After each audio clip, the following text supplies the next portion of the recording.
ದೋಸೆ ಮಾಡಿದಾಗ, ಚಪಾತಿ ಮಾಡಿದಾಗ, ಪೂರಿ ಮಾಡಿದಾಗ ಅದ್ರ ಜೊತೆಗೆ ಏನು ಮಾಡೋದಪ್ಪ, ಅದೇ ನಾವು ಮಾಡುವಂತಹ ಬಾಜಿಗಳೇ, ಕುರ್ಮಗಳನ್ನೇ ಮಾಡಿ ಮನೆಯವರಿಗೂ ಬೇಜಾರಾಗಿರುತ್ತೆ, ಮಾಡಿ ನಮಗೂ ಬೇಜಾರಾಗಿರುತ್ತೆ. ಇವತ್ತೊಂದು ಹೊಸದೊಂದು ರೆಸಿಪಿಯೊಟ್ಟಿಗೆ ಬಂದಿದ್ದೇನೆ. ಹೆಚ್ಚು ಮಸಾಲೆ ಇಲ್ಲದೆ ರುಚಿಕರವಾಗಿ ದೋಸೆ ಜೊತೆ ಒಂದು ಕೂರ್ಮವನ್ನು ಮಾಡೋಣ.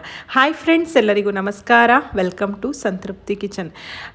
ಇದು ಆ ಸ್ಟೈಲ್ ಈ ಸ್ಟೈಲ್ ಅಂತ ಹೇಳಲ್ಲ, ನಾನೇ ಮಾಡುವಂತಹ ನಮ್ಮನೇಲಿ ರೆಗ್ಯುಲರಲ್ಲಾಗಿ ಮಾಡುವಂತಹ ತರಕಾರಿ ಕೂರ್ಮ ಮಾಡೋದು ಹೇಗೆ ನೋಡೋಣ ಬನ್ನಿ. ಇಲ್ಲಿ ಹಸಿ ಬಟಾಣಿ ತೊಗೊಂಡಿದ್ದೀನಿ, ಕ್ಯಾರೆಟ್ ತೊಗೊಂಡಿದ್ದೀನಿ, ಬೀನ್ಸ್ ತೊಗೊಂಡಿದ್ದೀನಿ, ಆಲೂಗಡ್ಡೆ ತೊಗೊಂಡಿದ್ದೀನಿ. ನಿಮ್ಮ ಇಷ್ಟದ ಯಾವುದೇ ತರಕಾರಿಗಳನ್ನು ಇಲ್ಲಿ ತೊಗೊಳ್ಬಹುದು. ಹೆಚ್ಚಿರುವಂತಹ ತರಕಾರಿನೆಲ್ಲ ಕುಕ್ಕರ್ಗೆ ಹಾಕಿ ಒಂದು ಅರ್ಧ ಕಪ್ಪಿನಷ್ಟು ಬೇಯೋಕ್ಕೆ ಅವಶ್ಯಕತೆ ಇರುವಷ್ಟು ನೀರನ್ನು ಹಾಕ್ಕೊಂಡು ಒಂದು 1/4 ಚಮಚ ಉಪ್ಪನ್ನು ಹಾಕಿ ಬೇಯಿಸ್ಕೊಳ್ತೀನಿ. ಒಂದು ವಿಷಲ್ ಹೊಡೆಸ್ಕೊಂಡ್ರೆ ಸಾಕು. ಒಗ್ಗರಣೆಲೇ ಬೇಯಿಸ್ಕೊಳ್ಬೋದು ಟೈಮ್ ಇದೆ ಅಂತ ಆದರೆ. ಬೆಳಗಿನ ಗಡಿಬಿಡಿಗೆ ಬೇಗ ಮಾಡೋದಾದರೆ ಈ ರೀತಿ ಕುಕ್ಕರ್ನಲ್ಲಿ ಬೇಯಿಸ್ಕೊಳ್ಳಿ.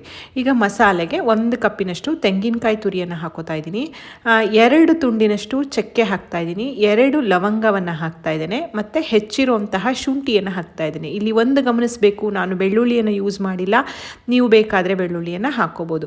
ನೆನೆಸಿದಂತಹ ಗೋಡಂಬಿಯನ್ನು ಹಾಕ್ಕೊಳ್ತಾ ಇದ್ದೇನೆ. ಖಾರಕ್ಕೆ ಬ್ಯಾಡಗಿ ಮೆಣಸಿನಕಾಯಿ ಮತ್ತು ಒಂದು ಅರ್ಧ ಚಮಚದಷ್ಟು ಸೋಂಪು ಅಥವಾ ಬಡೆ ಸೊಪ್ಪು. ಇಲ್ಲಿ ಹಸಿ ಮೆಣಸಿನ ಬದಲಾಗಿ ನೀವು ಒಣ ಮೆಣಸು ಹಾಕಿ ನೋಡಿ, ತುಂಬಾ ರುಚಿಯಾಗಿರುತ್ತೆ.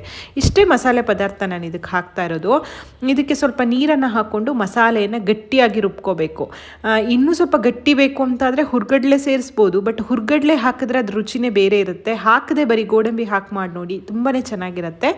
ಈಗ ಒಂದು ದಪ್ಪ ತಳದ ಬಾಣಲೆಗೆ 1 ಚಮಚದಷ್ಟು ತುಪ್ಪ ಹಾಕಿ ಅಥವಾ ಎಣ್ಣೆ ಹಾಕ್ಬೋದು. ಅರ್ಧ ಚಮಚ ಜೀರಿಗೆ ಮತ್ತು 1 ಪಲಾವ್ ಎಲೆಯನ್ನು ಹಾಕ್ಕೊಂಡು ಒಂದು ಹೆಚ್ಚಿರುವಂತಹ ಈರುಳ್ಳಿಯನ್ನು ಹಾಕಿ ಹಸಿ ವಾಸನೆ ಹೋಗೋ ತನಕ ಮೊದಲಿಗೆ ಈರುಳ್ಳಿಯನ್ನು ಹುರಿತಾ ಇದ್ದೀನಿ. ಈರುಳ್ಳಿ ಚೆನ್ನಾಗಿ ಹುರಿದು ಆದಮೇಲೆ ಇದಕ್ಕೆ ಒಂದು ಹೆಚ್ಚಿರುವಂತಹ ಟೊಮೆಟೊವನ್ನು ಹಾಕಿ ಹುರಿತಾ ಇದ್ದೇನೆ. ಟೊಮೆಟೊ ಹೋಳುಗಳು ಮೆದು ಆದಮೇಲೆ ಇದಕ್ಕೊಂದು ಅರ್ಧ ಚಮಚದಷ್ಟು ಅರಿಶಿಣವನ್ನು ಸೇರಿಸ್ತಾ ಇದ್ದೇನೆ. ನಂತರ ನಾವು ಬೇಯಿಸಿದಂತಹ ತರಕಾರಿ ಎಲ್ಲ ಹದವಾಗಿ ಬೆಂದಿದೆ, ನೀರಿನ ಸಮೇತವಾಗಿ ಬೇಯಿಸಿದಂತಹ ನೀರಿನ ಒಗ್ಗರಣೆಗೆ ಹಾಕ್ಕೊಂಡು ಚೆನ್ನಾಗಿ ಇದನ್ನು ಮಿಕ್ಸ್ ಮಾಡ್ಕೊಳ್ಳೋದು.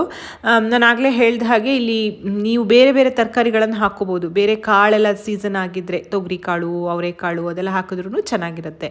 ನಾನಿಲ್ಲಿ ಹಸಿ ಬಟಾಣಿ ಯೂಸ್ ಮಾಡಿದ್ದೇನೆ.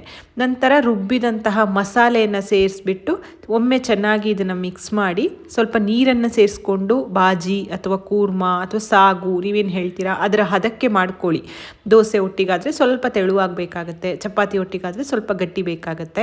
ಹಾಗಾಗಿ ಚೆನ್ನಾಗಿ ಸ್ವಲ್ಪ ನೀರನ್ನು ಹಾಕ್ಕೊಂಡು ರುಚಿಗೆ ತಕ್ಕಷ್ಟು ಉಪ್ಪನ್ನು ಹಾಕ್ಕೊಂಡು ಚೆನ್ನಾಗಿ 2 ಕುದಿ ಕುದಿಸ್ಕೊಳ್ಳಿ.